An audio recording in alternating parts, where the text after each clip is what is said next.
Apa sih perbedaan demokrasi liberal dan demokrasi terpimpin?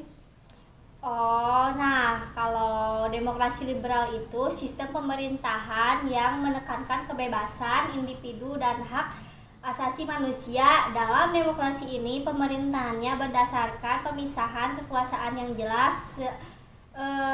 jelas secara legislatif, eksekutif, dan edukatif. Semua orang bebas menyerukan pendapat termasuk melalui media. Oh, jadi lebih terbuka gitu ya. Bagaimana sih dengan demokrasi terpimpin? Demokrasi terpimpin itu sistem yang lebih terpusat pada suatu pemimpin atau elit tertentu, biasanya dengan peran kuat dari presiden atau pemimpin negara. Pada masa Presiden Soekarno, demokrasi terpimpin dimulai untuk mengatasi konflik politik internal dan disertai dengan pembatasan peran partai politik serta kebebasan individu.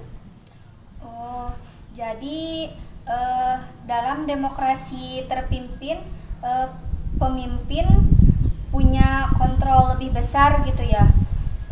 Apa alasannya waktu Soekarno memilih sistem itu? Betul, Soekarno merasa Indonesia waktu itu terlalu banyak berpecah politik. Jadi, dia merasa perlu untuk memutuskan kekuasaan agar bisa menyatukan bangsa. Dalam sistem ini, kekuasaan lebih terpusat pada presiden dan lembaga-lembaga negara seperti parlemen serta partai politik. Lebih dikendalikan, ideologi Pancasila menjadi landasan kuat dalam sistem ini. Berarti dalam demokrasi liberal kekuasaan lebih terbesar, sedangkan dalam demokrasi terpimpin lebih terbuka gitu ya.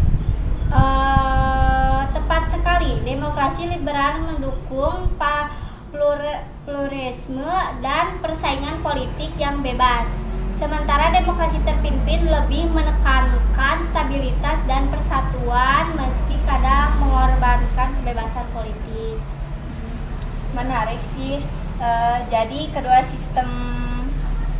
sistem ini punya tujuan yang berbeda sesuai konteks negara masing-masing. Betul, masing-masing punya kelebihan dan kekurangan tergantung bagaimana diterapkan dan dalam situasi politik seperti apa. Oh, jadi begitu. Terima kasih. Sama-sama.